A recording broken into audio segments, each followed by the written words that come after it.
Team Trump rallying around White House Chief of Staff Susie Wiles after her unfiltered interview with Vanity Fair. It caused a little bit of a stir in Washington, and she calls in the interview. Vice President J.D. Vance, a conspiracy theorist for a decade, accuses Elon Musk of being an avowed ketamine user, says Attorney General Pam Bondi whiffed on the Jeffrey Epstein case, and even describes President Trump as having the personality of an alcoholic.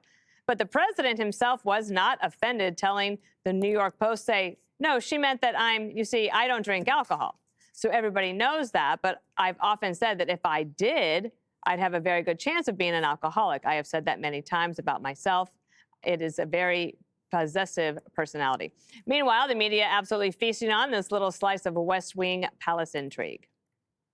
Sounds like the adult in the room. She is the adult. Well, then why does the toddler in chief have the nuclear code? Vanity Fair, I mean, they did those people wrong, man. Maybe they're doing the Lord's work. I like to remind all of you that you're not crazy. What's happening is crazy. In the pages of Vanity Fair, they confirmed it. Who's they? Thems is. The crazies. Boy, doesn't that just encapsulate the entire mentality of all the groupies and the hangers-on, all the facilitators and enablers around him in MAGA? Susie Wiles herself is pushing back, writing that the article is a disingenuously framed hit piece. I had my own little lesson in Vanity Fair PR. In 2006, I was convinced by a writer of Vanity Fair that Karl Rove had never been given a fair shake and that he was going to take a fresh look. And so I went to Dan Bartlett, the head of communications, and said, is it cool if I work on this? Because I really think I could really do a good job. And he was like, yeah, knock yourself out. Well, we pulled out all the stops, everything possible for this reporter. And it was the meanest piece I've ever read in my life with the worst photograph. And I was under my desk in a fetal position, just like. You were standing. Learn your lesson. Yeah, exactly. If you are a Republican politician, you are not going to get the glossy treatment that some people might think they deserve, but you're never going to get it. You would have to do it yourself. Vanity Fair, the clue is in the name, Kaylee. Yeah, and that was 2006, you said. Mm-hmm. I don't know how long it's going to take for Republicans to learn the lesson. You cannot trust the media. You're not going to get the glossy cover.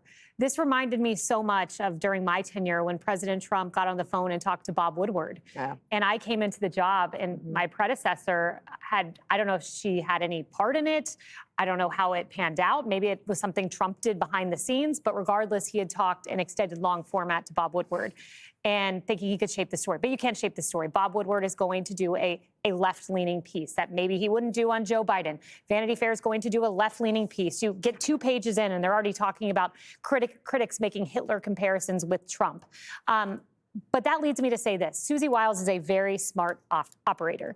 And you learn a lot about someone and how they're doing in their job when they get knifed in the press. And this is essentially what's happened. You know, it's a wounded dog, essentially, right? And hyenas prowl when there's a wounded dog. But there were no hyenas here. Mm-mm. Everyone stood up and defended Susie Wiles, from J.D. Vance to Marco Rubio to Don Jr., someone who's not even in the administration, who's very much seen as like, the king of MAGA world. There were no knifing in the press, like leaks out to people. When someone's wounded, that is when people go and attack on background to reporters. No one did that. It was silence. There's no hit pieces against Susie Wiles. She's very talented, which brings me to the point of why she spoke with Vanity Fair. I don't know the answer to that. I do know in the piece it says everyone knows when Susie Wiles weighs in, she is speaking for Donald Trump. So was there some strategy here to send a message to folks? I don't know. Maybe it started with a strategy that snowballed into something different. But Susie Wiles is very smart, very capable, and the reaction to this piece tells you all of that. If I were spinning this, Greg, I might have said, we said we would be the most transparent administration in history. I do love how everybody agreed with what Susie Wiles said. I think that was a tremendous thing from the other side. But it's so funny to watch the media gobble up this narrative when the last time I checked the industry, it isn't really a shining example of stability or mental health. Do you know how many people in the media have had mental breakdowns? Did you just even see who Vanity Fair hired? This nutcase Olivia Nutsey. She's a predatory slunk monkey who's done more damage to people's careers, including her own. And then you have Colbert. This guy should be talking about crazies. The man did a dance with a syringe that may have cost people lives. So the question is, Should you care about this? And the answer is no. Have you forgotten who these people are? They miss, the media that is, the biggest stories of the century, which cost us blood and treasure, which was COVID, the shutdowns, obviously the Biden cover-up, illegals, climate, and they still think they matter. They don't. I don't need Vanity Fair to tell me what I already know, which is the Trump White House is a pirate ship full of badasses and brilliance. By comparison, the Vanity Fair writer is like a freelance human resources consultant who showed up to like do a few seminars, and they're like as shocked, blah blah blah. I liked like when Wiles' comment on the alcoholic mind, and Trump said, "Oh yeah, she's right." He owned it. Yeah, because I mean, to her dad, Pat Summerall, you know, she understands that alcoholics are like these intense personalities, and when they're sober drunks are often the best people to have around you because the traits are so driven, but you don't have the usage. And the great thing is, Trump knows that. He knows I can't drink because I have alcoholic tendencies. You couldn't ask for a better mindset. Yeah, he put a pin in everything. Yeah. It was like, we're not going to be obsessed with this. But they were also self-aware enough to know that when it came to the photograph, can't remember which one of them said, we're all going to get fired. Yeah, those weren't great photos. I've had a Vanity Fair writer following me around since October. No. Should I be worried? Yes. Really? No. I'm just kidding. Wait, is it Olivia Nuzzi? I would never. Here's the thing, Dana.